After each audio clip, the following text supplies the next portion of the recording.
오늘은 잠언 개관, 잠언에 대해서 어떤 책인가 잠시 짧게 살펴보고 우리 다음 주부터 잠언 1장 말씀 한 주에 한 장씩 총 31번에 걸쳐서 벌써 31주가 되겠죠. 다음 주에 그렇게 잠언 말씀 살펴보도록 하겠습니다. 저희 교회는 이제 강해 설교를 하니까요. 창세기도 스토리였어요. 그죠? 스토리 위주의 그러한 내용이었고, 사도행전도 스토리였잖아요. 그죠? 자, 우리가 살펴본 요한계시록도 묵시문학이라는 것은 그 시대를 살아가는 사람들에게 용기와 힘을 주는 그런 문학의 한 장르인데, 묵시문학이지만 요한계시록도 우리가 읽었을 때 스토리가 있었어요. 그죠? 자, 저도 이렇게 스토리 위주의 설교를 이렇게 하다가 이제 잠언 이렇게 들어가니까 스토리가 없어 보이고 뭔가 이렇게 교훈적이고 격언 같은 그런 좀 딱딱한 말씀이라 저도 이제 제가 이렇게 계속 해왔던 설교의 스타일과 달라지는 부분이니까 저도 약간 쉽지 않고 그런 부분이 있습니다. 여러분 같이 기도하면서 좋은 잠언의 나눔이 되었으면 좋겠습니다. 자, 그런데 잠언은 세상의 격언과 좋은 글 이런 책과는 달라요. 그냥 세상의 격언과 세상의 교훈은 그냥 좋은 말씀으로 끝나잖아요. 근데 잠언은 목적지가 있어요. 목적지가 어디겠어요? 여호와를 경외하는 곳으로, 창조주 그리스도를 알게 하는 곳으로 분명한 목적지가 있는 것이 잠언이라는 것 여러분 기억하시길 바라요. 여러분 매일같이 하나님 경외하기를 깨닫는 사람의 삶은 어떨까요? 매일같이 우리 김하수 권사님께서 예수님 영접하신 이후부터 지금까지 매일을 여호와를 경외하는 삶을 사셨잖아요. 그래서 지금 그런 모습이 되셨어요. 자, 한번 여호와를 매일같이 여호와에 대한 창조주 여호와에 대해서 경외심을 가지고 하나님을 묵상하는 삶의 모습은 어떻게 다를까 한번 생각해 보시기 바라요. 자, 우리 각자가 각자의 인생이 주님께서 허락하신 나름의 삶을 살아가거든요. 나름의 하루하루 살아가요. 하루가 모여가지고 한 달이 되고 한 달이 모여서 1년이 되고 그 1년이 여러 번 모여가지고 한 사람의 일생이 되는데, 그래서 지금 현재를 살아가는 사람의 겉모습은 그 사람이 살아왔던 지난 시간들을 함축해서 드러내죠. 그죠? 저는 지난 54년의 모습의 결과가 부록을 훨씬 지났는데 이 모양이 이런 모습 한번 보시기 바라요. 우리 김하수 권사님은 이제 아주 그냥 인자하신 모습으로 자, 한번 이거 생각한다면 굉장히 무서운 말인 것 같아요. 그죠? 자, 사람마다 다 뭘 풍기는 게 있어요. 우리가 어떤 사람 보면 저 사람은 뭔가 이렇게 깊이가 있어 보여. 그죠? 근데 또 어떤 사람 보면 저 사람은 왜 이렇게 요란해. 빈수레가 요란해. 그죠? 근데 어떤 사람은 좀 품위가 있어 보이네. 뭔가 이렇게 세상의 학식을 많이 경험한 사람은 아닌데, 세상에 가방끈이 이렇게 긴 사람은 아닌데, 근데 저분은 뭔가 깊이가 있다, 품위가 있다, 이런 거 우리가 느끼게 되잖아요. 정말 말도 안 되는 검사도 하고 변호사도 했다가 다시 검사했다가 검찰총장이 되고, 참 우리나라의 대통령을 한 사람의 모습을 지금 보는데 체포를 그렇게 안 당하려고 지금 감방에서 속옷으로 버티는, 이게 비루하잖아요. 비루하고, 그러니까 그 사람의 붙들린 하루하루의 시간이 뭐였냐는 것을 우리가 알 수 있는 거예요. 결코 거룩한 것은 아니에요. 그런 걸 우리가 보게 되죠. 제가 인천에 있을 때 중부위원회에서 준 회원들이 모이는 어떤 세미나에 저희가 참여했는데 준회원 특강이 있었습니다. 세 분의 목사님이 설교를 하셨어요. 한 분은 굉장히 젊은 분이었는데 아주 재기발랄한 분, 또 한 분은 제가 기억이 안 나요. 유명하신 분인데 기억이 안 나요. 그 말은 저한테는 좀 저하고는 결이 안 맞는 분이라 기억이 아예 안 나요 지금. 그 사람이었나? 그분이었나? 뭐 이런. 또 한 분이 누구였냐면 청파교회 김기순 목사님. 근데 돌아가신 영도동교회 김한옥 목사님이란 분이 그때 원로로서 이렇게 말씀을 특강 같이 들은 다음에 말씀을 하시는 거예요. 이 세 분의 목사님들 여러분 특강을 들었는데 다 다르지 않냐고. 그러면서 젊은 분에 대해서 이야기하고 또 한 분에 대해서 이야기하고 또 김기성 목사님에 대해서 이야기하시는데 맑아 보이지 않냐고. 그죠? 느껴지시죠? 김기성 목사님은 여호와를 경외하는 그런 분이세요. 여러분 아마 잘 아실 거예요. 그 모습이 그 얼굴에서 드러나잖아요. 이런 부분인 거죠. 그럼 왜 김기성 목사님한테는 그런 모습이 보이는가? 누구와 관계 맺는 삶을 살았기 때문에. 예. 우리가 어떤 사람이 어떤 모습을 보이는가 하는 것은 그 사람이 어떤 대상과 어떤 관계를 맺고 있는가. 거기에 따라서 그 사람의 모습이 달라지는 거죠. 유나무게는 여호와는 전혀 관계없는 사람인 거예요. 지금 구치소 안에 성경책밖에 없어서 성경 본다 그러지만 제가 봤을 때는 성경 속에 있는 하나님 만나고 있는 사람 아니에요. 자, 근데 정말 여호와를 경외하고 여호와와 관계 맺는 사람의 모습은 정말 다른 거죠. 정말 다른 거. 자, 우리가 보기에는 다 그렇게 믿는 사람이나 믿지 않는 사람이나 다 그냥 그렇게 비슷하게 사는 것처럼 보여도 하나님 보시기에는 분명히 다른 거예요. 그 사람이 기독교인이지만 제대로 하나님을 묵상하는 삶이 아니고 또 하나님 보시기에는 분명히 이렇게 가다가 하면 뭐 두 갈래의 길이라는 프로스트의 시도 저희가 자주 이렇게 나누지만 분명히 저 사람이 이 길로 가면 파멸의 길인데 그러니까 하나님께서 그거 깨닫게 하시느라고 주신 말씀이 잠언인 거예요. 그래서 잠언이 우리말로 한자로 바늘잠의 말씀원이거든요. 재훈아, 이거 봐봐. 이게 뭐야? 바늘이지. 바늘이 지금 어디에 이렇게 꽂혀 있냐면 이게 우리 어머니가 보시던 성경책이거든. 내가 일부러 이렇게 사진 찍어서 이렇게 편집한 건데 다윗의 아들 이스라엘의 왕 솔로몬의 잠언이라. 이는 지혜와 훈계를 알게 하며 명철의 말씀을 깨닫게 하며. 여기에 제가 일부러 바늘을 탁 꼽은 거예요.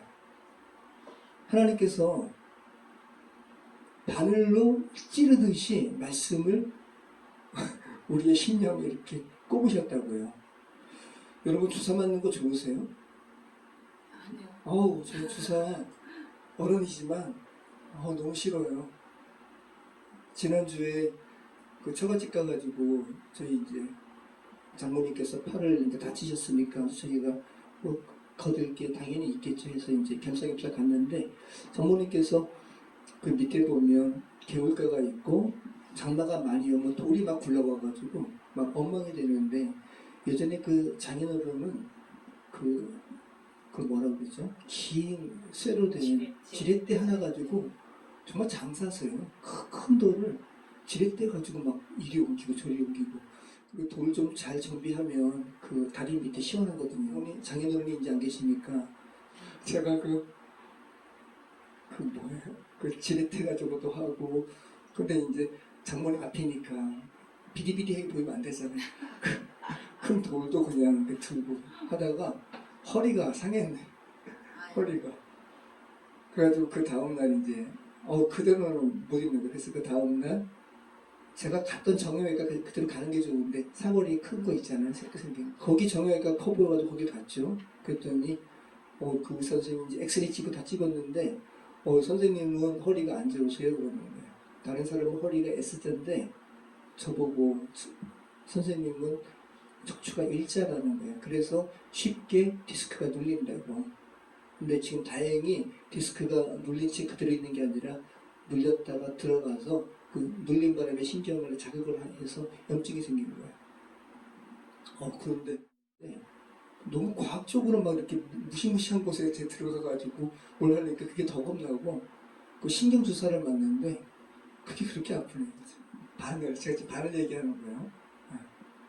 바늘이라는 것은 굉장히 따끔하고 단순히 따끔한 정도가 아니라 정신 차리라고 하나님께서 그대로 가면 너희 파멸인데 여호와의 길을 너희 명철의 또 하나님을 경외하는 것이 어떤 것인지 너희 분명히 알아야 된다라고 바늘처럼 우리의 심령을 탁 찌르는 말씀이 잠언 말씀이라는 거예요. 그 부분을 여러분 잘 생각하시기 바랍니다. 자, 그래서 잠언에 여호와를 경외하면 지혜를 깨달으리니 이렇게 말씀하시잖아요. 그 지혜는 누구냐면 예수 그리스도. 여러분 예수님께서 골로새서 말씀 보면 창조주시잖아요. 그러니까 창조주에 대해서 생각하게 되는 것이 지혜를 깨닫는 거예요. 왜냐하면 창조주시니까 세상의 삼남 만상의 모든 섭리를 누가 알고 계세요? 창조주께서, 또 그리스도께서 지혜를 가르쳐 주시는 거예요. 근데 우리가 여호와를 무시하고 여호와에 대한 인격적인 관계도 맺지 않으면 우리는 바보 같은 삶을 살 수밖에 없어요.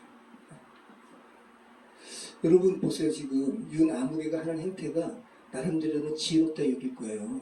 그게 지금 뭐 속옷 차림으로 거기 버티는 것이 이 사람이 그냥 족복의 행태를 흉내내는 것이 아니라 그렇게 옷을 벗은 상태에 있어서 물리적인 충돌로 인해서 몸이 상해가 되면 강제로 뭐 끄집어낼 수 없다. 윤아무개가 이걸 보고 그렇게 하는 건데 여러분 정말 최소한의 지혜가 있다면 속옷 차림으로 이렇게 버티겠어요? 그 지혜 있는 게 아니죠.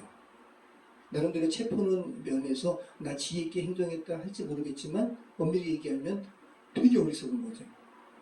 저는 그거 보면서 와, 윤아무개와 국가 정상회담을 했던 외국 대통령들이 이런 것을 보면서 아, 그때도 이상했어 라고 말을 할 것 같다.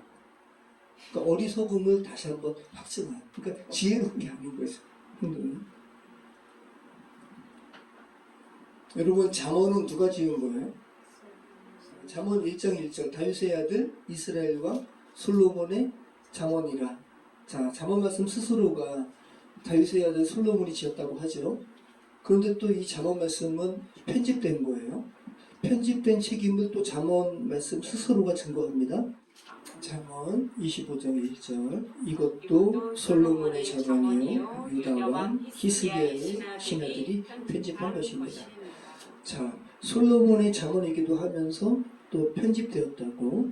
자, 솔로몬이 잠언을 몇 가지 말했다고 열왕기서 기사가 이야기하는데 3,000가지. 자, 열왕기상 4장 30절로 32절까지 솔로몬의 지혜가 동쪽 모든 사람의 지혜와 애굽의 모든 지혜보다 뛰어나니라. 그는 모든 사람보다 지혜로워서 에스라 사람 에단과 마올의 아들 헤만과 갈본과 다르다보다 나음으로 그의 이름이 사방 모든 나라에 들렸더라. 그가 잠언 3,000가지를 말하였고 그의 노래는 1,005편이니라. 자, 잠언을 3,000가지 말한다는 것은 결국은 그러면 솔로몬 안에서 나온 게 아니에요. 그죠?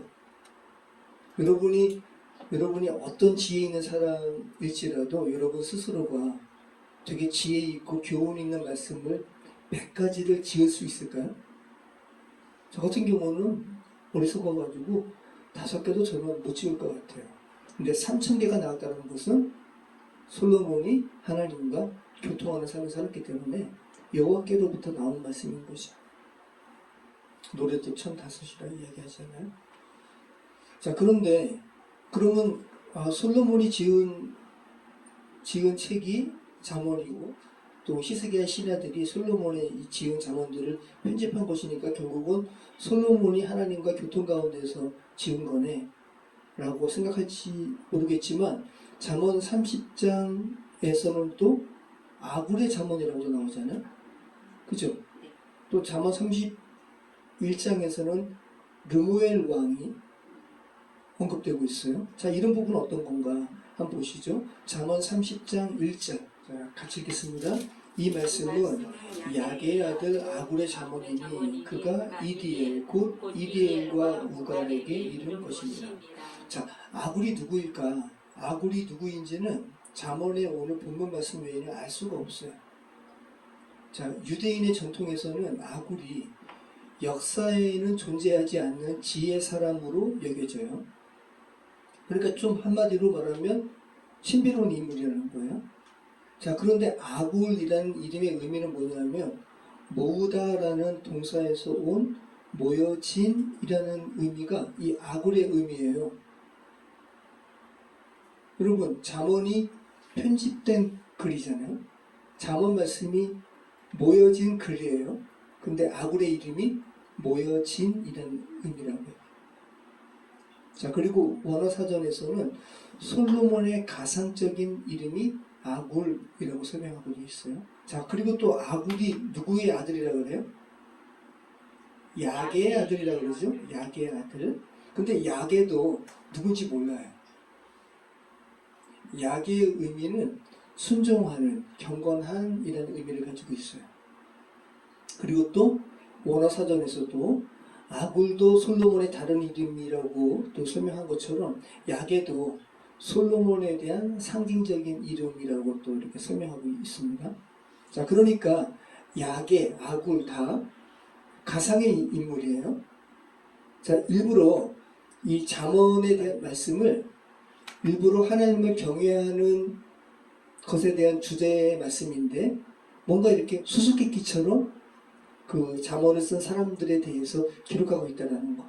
수수께끼라는 것은 답이 있어요, 없어요? 답이 있어요. 근데 수수께끼이기 때문에 더 그 답을 기억하게 되죠.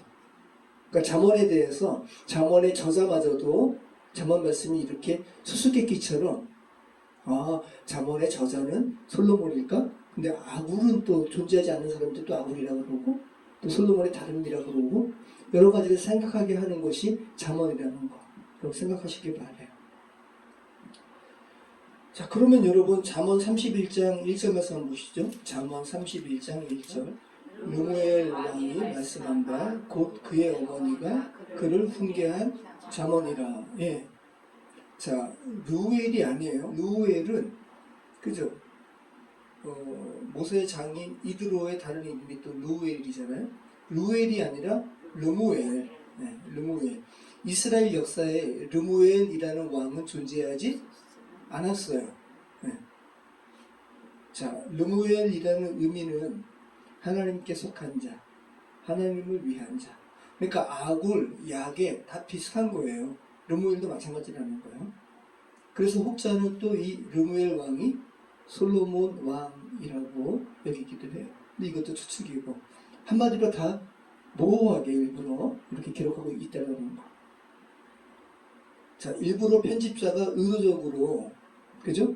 앞에는 솔로몬의 잠언이라고 하면서 마지막에는 누구인지 알 수 없는 아굴과 르우엘 왕이라는 가상의 인물을 의도적으로 위치시켜가지고 아리송하게 만들고 있다는 거. 근데 그 아리송하게 만든 것의 목적은 더 잠언의 의미를 명확하게 깨닫게 하려는 그런 목적이 있다는 거. 재밌잖아요?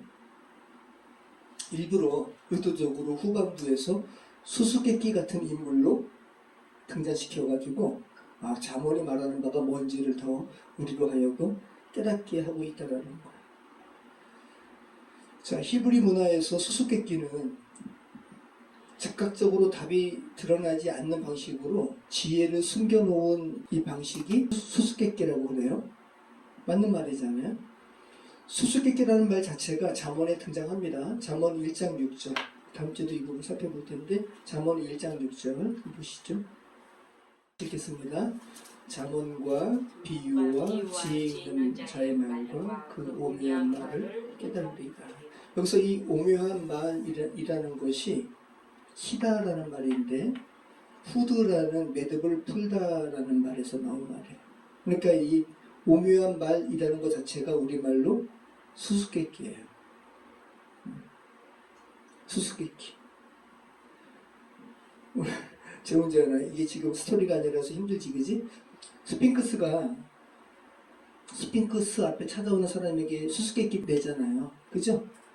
아침에는 4발, 점심에는 2발, 저녁에는 3발로 걷는 존재가 뭐야?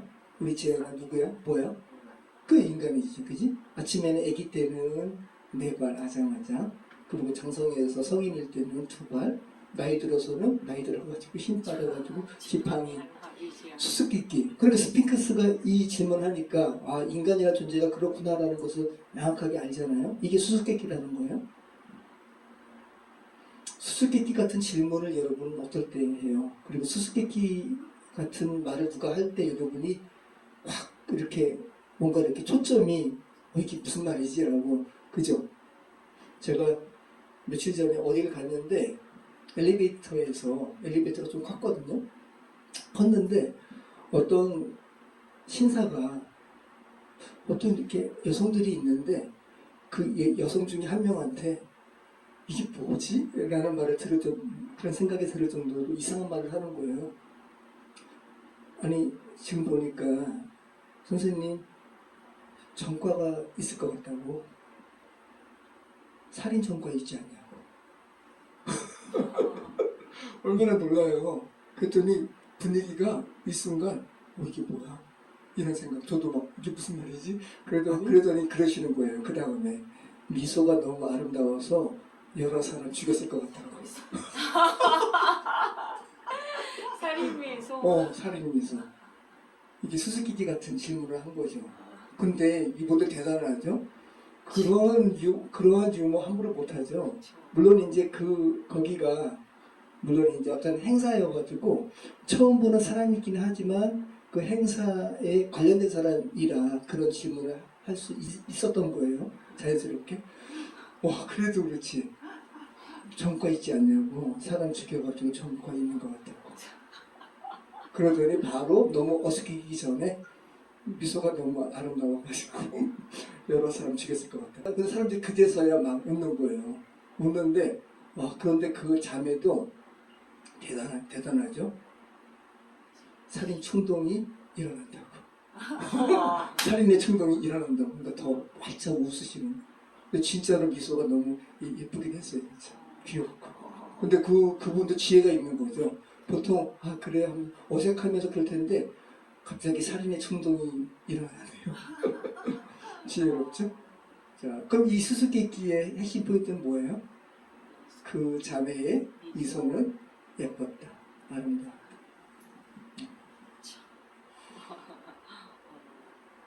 자, 그러면 잠언이 이렇게 처음과 끝, 저자와 관련해서도 이렇게 수수께끼처럼 이렇게 이루어지고, 잠언서 말씀 자체가 단순한 교훈이 아니라 그랬잖아요. 자, 그럼 잠언서 말씀 자체가 이렇게 수수께끼 같은 격언과 여러 가지 이렇게 이루어진 것으로 우리에게 분명하게 수수께끼에는 목적이 있으니까 뭐를 알게 하는 거예요? 여호와를 경외하는 거, 그리고 또 여호와 경외하면 지혜가 생기는데 그 지혜는 창조주 예수 그리스도를 알게 하는 거. 여기에 목적이 있다는 거죠. 그래서 잠언 말씀은 지혜를 의인화해서 등장시켜요. 지혜가 말 그대로 위즈덤, 지혜가 막 사람처럼 이렇게 등장하는 거예요. 자, 잠언을 읽는 자들아, 너희는 어리석은 자가 되지 말고 거만한 자가 되지 말고 소홀에 처하는 자가 되지 말고 지혜로운 자가 되라. 다른 말로 하면 한마디로 너희는 지혜를 가진 자가 되라. 다른 말로 하면 이 지혜를 가진 자는 뭐예요? 예수 그리스도를 소유한 자가 되라. 와, 창조주 하나님, 창조주 예수 그리스도께서 어떤 사람의 심령 안에 늘상 거주한다면 그 사람의 삶은 대단한 거죠. 자, 그리고 또 우리가 잠언을 통해서 잠언에 대해서 우리가 또 생각할 때는 잠언은 두 명의 여인을 등장시켜요. 한 명은 현숙한 여인, 또 한 명은 음녀. 네. 다른 사람들을 파멸에 이르게 하는 음녀를 등장시켜가지고 대비시키죠. 함께 있습니다. 지혜가 또 너를 음녀에게서 말로 우리는 이방 계집에게서 구원하리니. 또 잠언 22절 있습니다. 음녀의 입은 깊은 함정이라 여호와의 노를 당한 자는 거기 빠지리라. 네. 자, 그렇게 잠언은 음녀는 이제 여호와를 경외하는 그러한 삶의 모습에서 멀어지게 하는 게 음녀고, 그런데 또 현숙한 여인은 그런 음녀에게서 이렇게 유혹에 빠지지 않도록 권면하는 사람이 현숙한 여인이죠. 그래서 잠언의 마지막 장 31장도 르무엘 왕에게 이야기한 사람이 누구냐 하면 그의 어머니예요. 그럼 루멜 왕의 어머니는 현숙한 여인이에요? 아니면 음녀예요? 현숙한 여인이죠. 그러면 우리가 현숙한 여인이 어떤 자인가? 자기 자녀로 하여금 여호와를 경외하게 하는 사람이 현숙한 여인이다. 그러니까 현숙한 여인을 만나는 것은 참 진짜 복된 거예요. 우리의 자녀들이 다 현숙한 여인 정말 만났으면 좋겠습니다. 잠언 31장 1절은 이렇게 이야기하잖아요. 르무엘 왕이 말씀한 바 곧 그의 어머니가 그를 훈계한 잠언이라. 자, 그래서 잠언 말씀이 생명을 주는 지혜의 말씀을 대조해서 사망으로 인도하는 자로 음료를 등장시키고 있는데 그 생명의 관점에서 잠언의 마지막을 현숙한 여인과 관련된 글로 마무리하고 있다는 거. 자, 우리 잠언 31장 10절 한번 볼까요? 잠언 31장 10절, 12절까지. 누가 현숙한 여인을 찾아왔겠느냐? 그의 값은 진주보다 더하니라. 그런 자의 남편의 마음은 그를 믿나니 산업이 피폐하지 아니하겠으며 그런 자는 살아있는 동안에 그의 남편에게 선을 행하고 악을 행하지 아니하느니라. 네. 정말 현숙한 여인은 그 값이 진주보다 더하다라는 거예요. 정말 맞죠.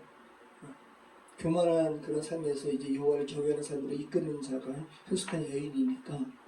그래서 이렇게 잠언 말씀은 우리가 이제 어차피 계속 살펴볼 거니까 현숙한 여인의 덕에 대해서 이렇게 이야기하다가 23절부터는 자식들이 현숙한 여인에 대해서 감사하고 또 남편도 칭찬하는 것으로 맞춰지고 있잖아요. 우리 잠깐 한번 볼까요? 잠언 31장 28절로 31절. 그의 자식들은 일어나 감사하며 그의 남편은 칭찬하기를 덕행 있는 여자가 많으나 그들은 모든 여자보다 뛰어나다 하느니라.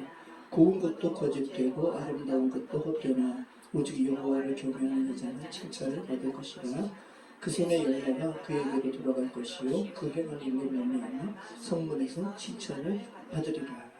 이렇게 하면서 그 남편이 현숙한 여인에게 이제 이렇게 이야기한다는 거죠. 당신은 모든 여인들보다 뛰어나다. 그 뛰어남의 이유는 당신이 예뻐서도 아니고 아름답기 때문도 아니고 당신이 여호와를 경외하기 때문입니다. 라고 말하는 거예요. 잠언의 주제가 뭐예요? 여호와를 경외하는 거. 그래서 1장 7절에도 그 이야기 나오죠. 오늘 우리가 읽은 잠언 9장 10절도 여호와를 경외하는 것이 지혜의 근본이요 거룩과 신자를 아는 것이 명철이니라. 이런 잠언 전체 주제가 다시 한번 잠언 31장에서 현숙한 여인에 대해서 남편이 칭찬하는 그 내용에 반복해서 강조하고 있는 거예요.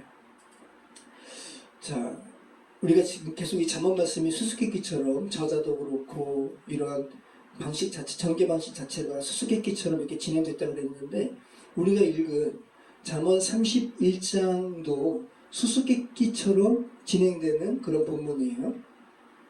특별히 잠언 31장 10절부터 마지막 22절이 우리가 읽은 한글로는 표현되지 않았는데 히브리어의 알파벳으로 각 절에 시작되고 있어요. 알렙, 벳, 김멜, 달렛 이런 식으로 되어 있단 말이에요. 이 기법이 뭐냐 하면 아크로스틱이라는 기법이에요. 자, 아크로스틱은 각 문장의 첫 단어를 조합하면 또 다른 의미가 부여되는 방식으로 어떤 내용을 강조하는 것이 아크로스틱. 자, 그러면 잠언 말씀이 자체가 저자도 수수께끼 같고 그 전체적인 내용도 수수께끼 같은 그런 방식으로 예수 그리스도를 이렇게 드러내는데 잠언의 마지막 말씀조차도 수수께끼 같은 문화 방식으로 기록하고 있다고요. 자, 그 수수께끼 내용은 뭐라고요? 여호와를 경외하는데요. 여호와를 경외하는 것은 지혜로 인도하는 길이고 또 결국 잠언은 그대로 가면 멸망으로 치닫는 이 세상 사람들에게 그리스도를 찾아 구원에 이르라고 바늘로 찌르듯이 말씀하는 것을 아크로스틱이라는 방식으로 마지막에도 그렇게 강조하고 있다는 거. 자, 아크로스틱 방식으로 기록된 그런 성경 말씀이 또 뭐가 있죠? 시편 119편. 그것도 아크로스틱이에요. 나 이제 결심했어 너를 잊을게. 너는 내가 잊어주길 바랬잖아. 지금 이 문장 너한테 마지막이야. 자, 이 문장 앞에 보면 결국은 뭐예요? 나를 잊지 마. 이게 아크로스틱이에요. 자, 그리고 옆에 보면 우리가 사도행전 마지막 때도 우리가 살펴봤는데, 자, 하나님의 아들이자 구원자이신 예수 그리스도, 이것이 이제 익투스, 헬라어로 물고기를 의미하는 익투스인데, 자, 예수 크리스투스, 데오스, 휘우스, 그 다음에 소테르, 이 앞글자 앞에 것을 따면 익투스예요. 이것도 그러니까 아크스틱인 거죠. 이해되시죠? 자, 그러면 여러분, 자, 이 익투스 말고도 우리가 구속사적으로 읽는 성경, 그죠? 예수님도 엠마오로 가는 두 제자에게 자신에 대해서 가르쳐 주셨잖아요. 그리고 바울도 유대인들에게, 그죠? 탄압을 통해서 예수가 그리스도이심을 예수에 관해서 가르쳤잖아요. 그럼 성경 전체도 아크스틱인 거죠. 창세기도 예수 그리스도를 증거하고, 출애굽기도 그렇고 창출 내민신 다 마찬가지라는 거예요. 그러면 이 잠언 말씀 시가서 전까지는 다 구속사적으로 예수 그리스도를 증거하는 책이었다가 특별히 잠언에 와서 갑자기 그냥 격언, 교훈만 갑자기 나열되는 책이 잠언이 아니라 잠언 자체도 아크스틱이라고요. 예수 그리스도를 잠언을 통해서 우리가 만나게 하는 책이 잠언이라는 걸 우리가 알게 됐죠. 자, 성경 전체가 아크스틱이라는 거. 자, 하나님께서 얼마나 성경을 읽는 자들도 하여금, 그죠? 이제 연이어서 시가서 잠언을 읽다가 잠언 31장에 와서 와, 아크스틱의 의미를 깨닫고, 그죠? 여호와를 경외하는 길로 성경을 읽는 자들이 쑥 들어가기를 주님 바라실까요? 저희도 마찬가지죠. 이제 잠언 1장부터 이렇게 나누면서 계속 잠언에서 말씀하시는 예수 그리스도 어떤 분이신가 깨닫게 되고, 또 여러분의 남편에게 또 자녀에게 여호와 경외하기를 알게 하시는 그런 현숙한 여인으로 우리 31주 동안 나눴으면 좋겠습니다. 기도하겠습니다. 참 좋으신 하나님 감사합니다. 이 세상은 예수 그리스도가 창조주이심을 드러내는 것으로 가득 차 있는 세상에 우리가 살아가고 있음을 고백합니다. 또 우리가 읽는 성경 또 잠언 말씀도 예수 그리스도를 온전히 증거하는 책으로 가득 차 있음을 고백합니다. 아버지 하나님, 저희에게 은총 내려주셔서 하나님께서 곳곳에 숨겨놓으신 이 예수 그리스도를 발견하게 하시고, 하나님께서 언제 예수 그리스도를 숨겨놓으셨냐고 반문하는 어리석은 자가 되지 않도록 하나님 축복하여 주시옵소서. 인도하여 주시옵소서. 예수님의 이름으로 기도합니다. 아멘.